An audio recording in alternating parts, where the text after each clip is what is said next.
Hi everyone, I'm Leslie and I'm on Royal Caribbean's Ultimate World Cruise. We are circumnavigating the globe. We left Miami in December last year and today is day 207 sailing and we are arriving into Sicily, Italy. We just left Valletta, Malta, which was incredible, by the way. If you didn't watch that video, go back and check it out. It will blow your mind. Today is super special because my maternal grandfather was born in Sicily. I was super close to him. It's where I got my epic pasta sauce recipe from. It's a secret. No, I'm not sharing it, but yes, it's incredible, magnificent, celeste, as they say in Italian, heavenly. It's a discovery that I'll tell you about later. A special stop, what came to be a stop in Syracuse, in Sicily, in Italy. We originally were going to be in Catania, and I'll tell you about that too. So we've got a lot of ground to cover. Let's jump right in.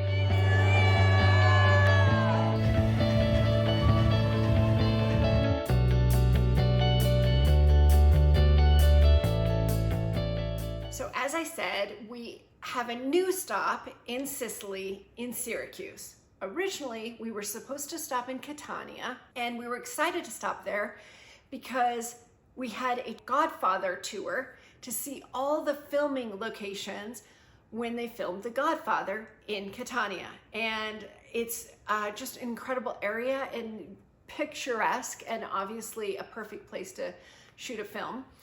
So we were excited about that, and Royal Caribbean ended up changing the ports because there was a docking issue with our ship at the port in Catania because they were doing maintenance. So on a fly, we had to switch and go to Syracuse. And if we haven't learned anything traveling the world, we have learned that you have to be fluid. You never know when your plans are going to change, and you never know when they're going to change on the fly. So being tied to anything can be just a recipe in frustration and disappointment. So we just kind of roll with the punches, and the punch today was we're going to Syracuse, not Catania. We got our refund on our tour for Catania, and so we're gonna just head to Syracuse. Don't know a lot about Syracuse, so we're gonna Google that and check it out and see what we find.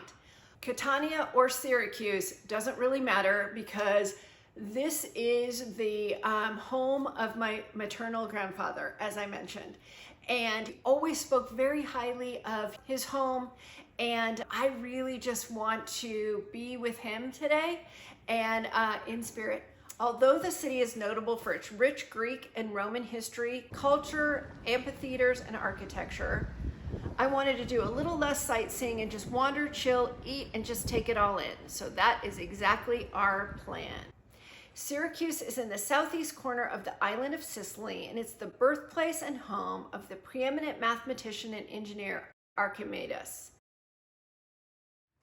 So we're tendered here in Syracuse, and if you're not familiar with the tender process on a cruise ship, basically what that means is the ship itself drops anchor out in the ocean, and then we take a little boat over to land. These tender boats can be a bit or a lot tumultuous because they're very reliant on the weather. Obviously, they don't want to get us into a little boat and then have weather issues, big waves. They fit like 50 people and they put 50 people in them. But also they don't want to get us over to land and then not be able to get us back because there's a storm. So we've had quite a few moments with these tenders throughout the world cruise, but today in Syracuse, it's beautiful. We jump on a tender, takes us over, and where we get off, we're able to cross right over the Pont St. Lucia Bridge to get over to Ortigia Island, which is kind of connected to Syracuse and is where the bulk of what we want to see is.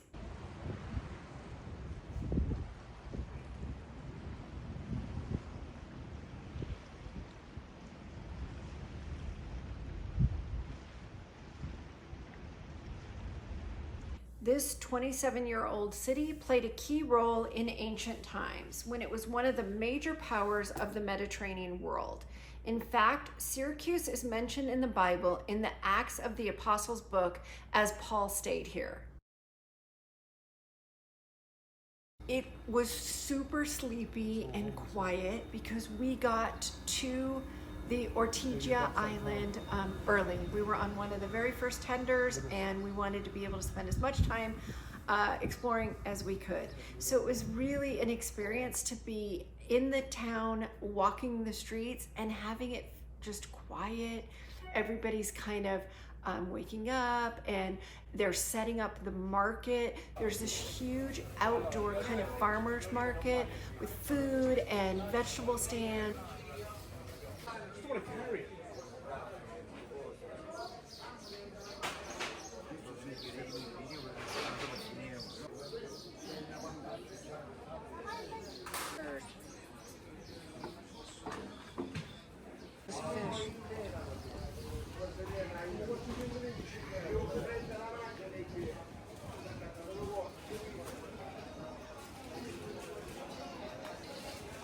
And if all we did all day was eat in the farmer's market, that would have been a beautiful day. We did more than that, but it was just, we really wanted to just feel like a local and appreciate just, you know, a day in our town. And we definitely got to do that. It was just a cool experience to come in and not have tons of tourists and not have all these people milling around and just being able to wander the cobblestone streets and really appreciate Syracuse.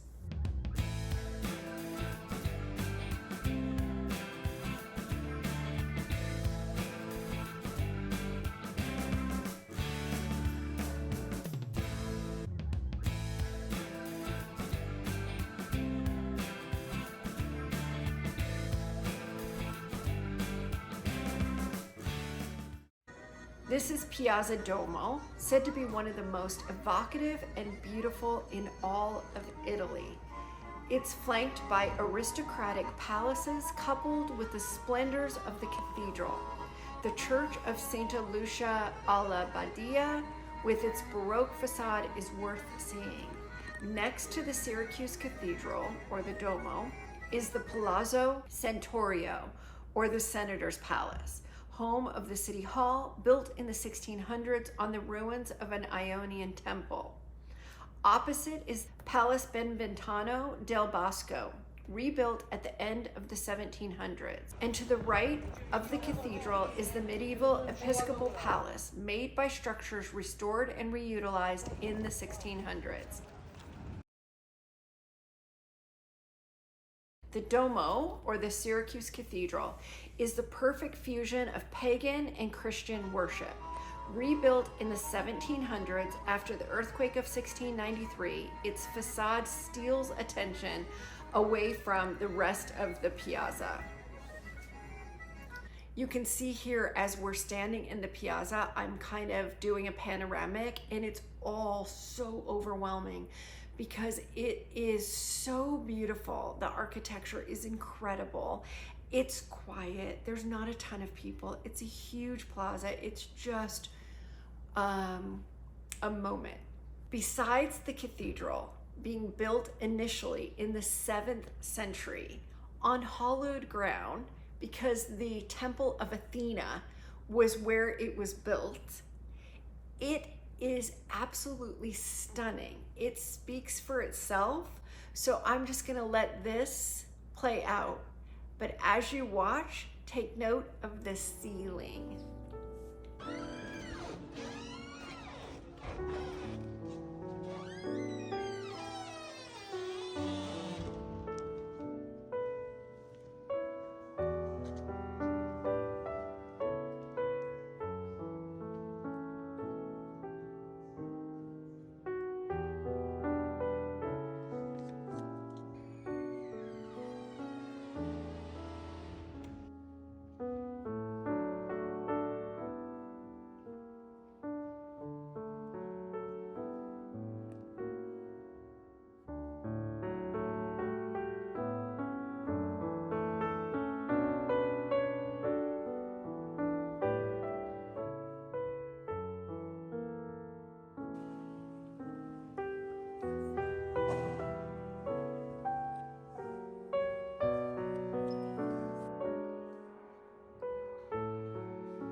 that looks like a light over the altar, it's not. It's a stained glass window allowing a beacon of light to fall onto the altar.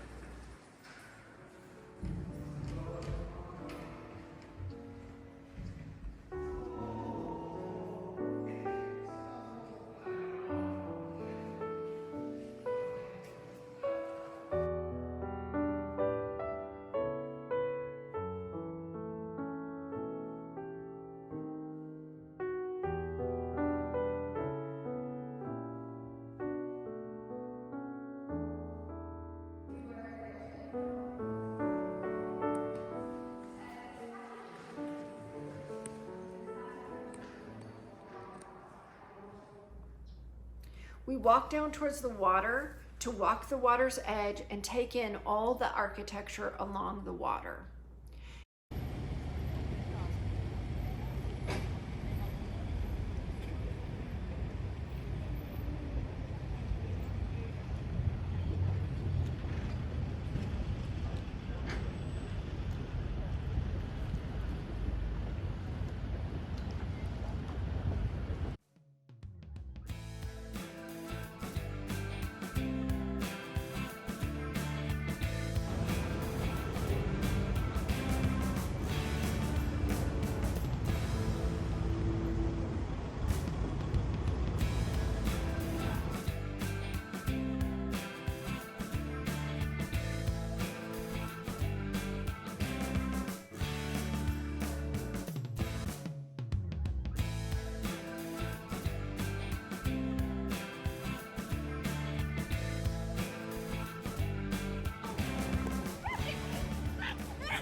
Situated on the easternmost point of the island, the Castello Maniace is a magnificent citadel and castle.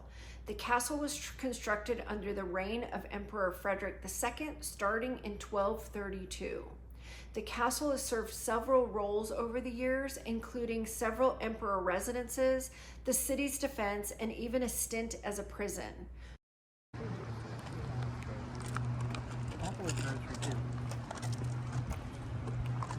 This is a weird statue.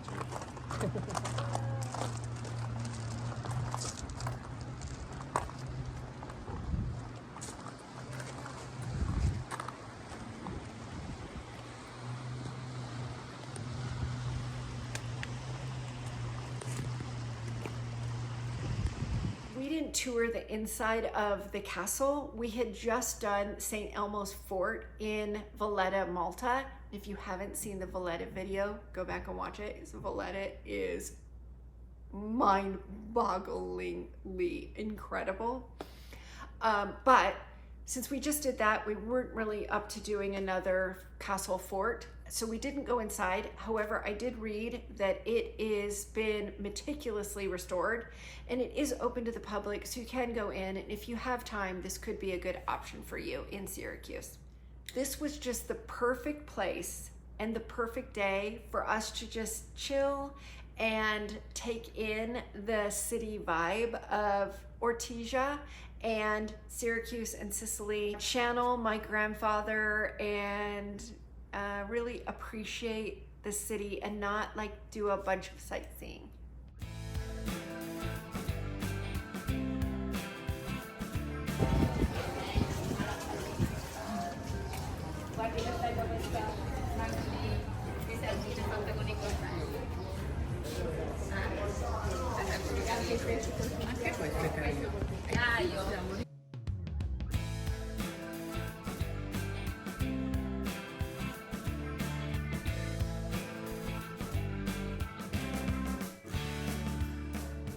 We did the Ortigia island of Syracuse, but you can see from the map, the walk down to the castle from Point St. Lucia is about 1.5 kilometers.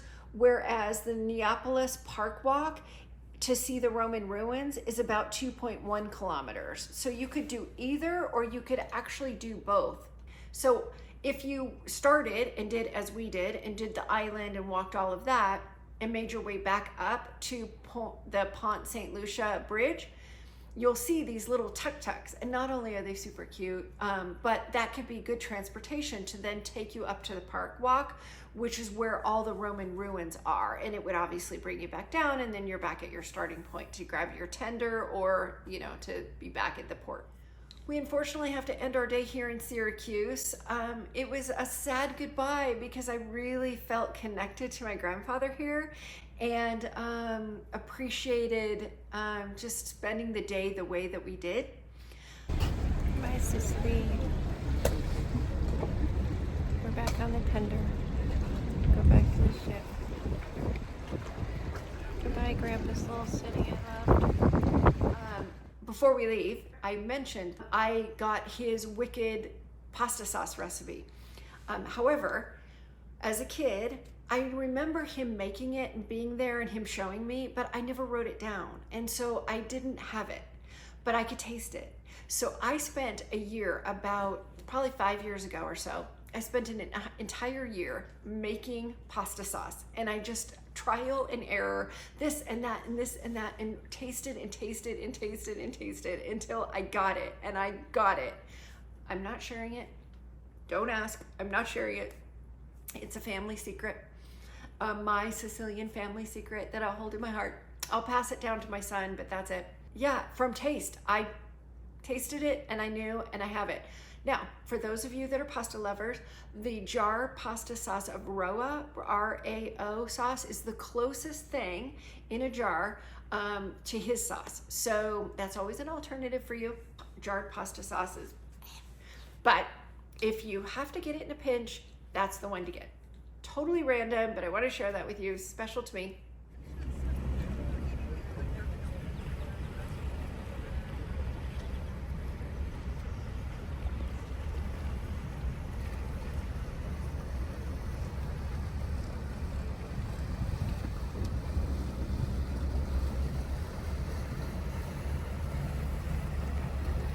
So we get back on a tender, and there's something to be said for these tenders. Although they can be tumultuous and we don't know, when they could be a problem with the port, they are good because when you're on them, you get kind of a vantage point, a ride back to the cruise ship, and you get a beautiful vantage point of the port from this little boat that you wouldn't get otherwise. So, there's that.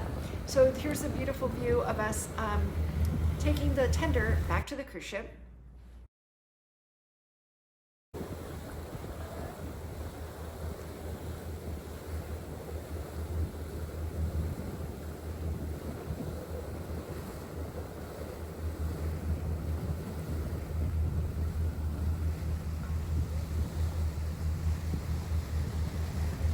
And when we get back to the cruise ship, another random thing,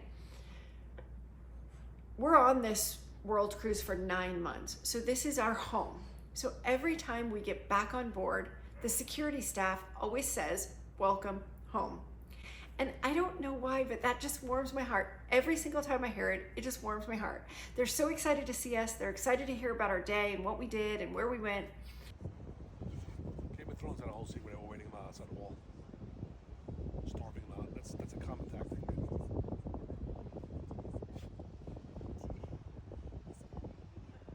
And they always are open arms, welcome home. And I love that.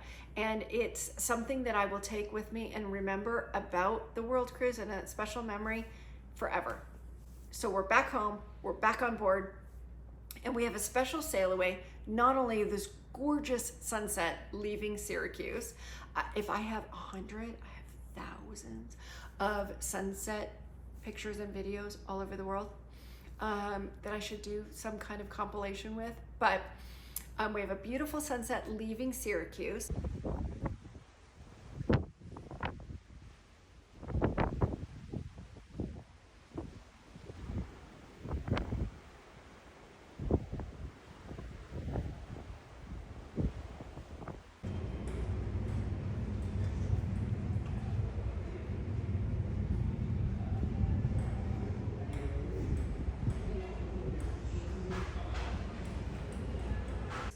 And we now have to sail. We're on our way to Naples. So if you remember, Sicily and Italy connect almost together, but what's in between is the Strait of Messina, which is where we're sailing in order to get up to Naples. So on our way through the Strait of Messina, we pass Reggio Calabria, Italy. So here's a video of us passing Reggio Calabria.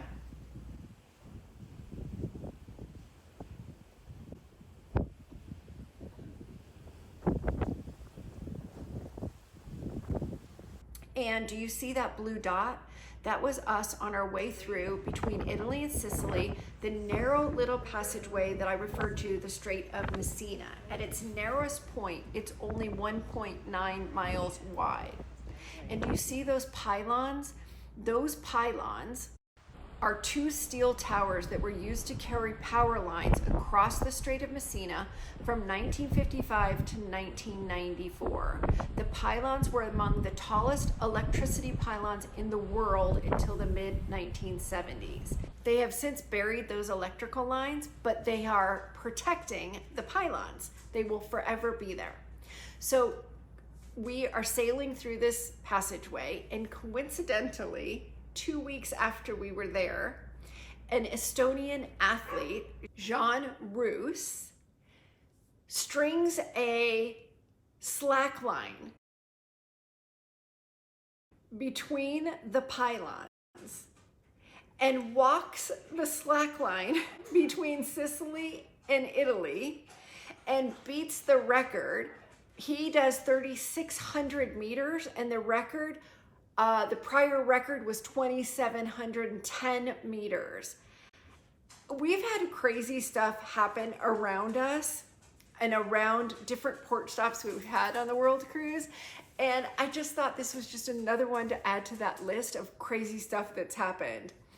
But it was cool to go through that super narrow passage and come up on the other side and know that we're on our way back up Italy to make our way to Naples. So what do you think of Sicily? Did you feel the grandfatherly love from Sicily like I did? I hope so. He was an amazing guy. True Sicilian at heart. So I would love to hear your comments. Are you Sicilian? Are you Italian? Have you been to Sicily? Did you enjoy the video today? Any comments, please put them down below. I so appreciate your comments. So our next port stop is Naples. However, we are not really doing Naples. We are going to see Pompeii, which I have no idea what to expect from Pompeii. However, everyone I've talked to has said it is not to be missed, so I'm excited about that. And we do something in Naples that is an absolute. Some of you might know what I'm talking about. Others are just gonna have to tune in to the Naples video, which is a good segue for don't forget to subscribe to the YouTube channel. To everyone that is subscribed, thank you so much for being here. I so appreciate your participation, all your comments that you put below. Just being here, your time is valuable and you could be anywhere watching any video, and I'm just grateful you're here with me. So let's go see Naples together. Until then, bye for now.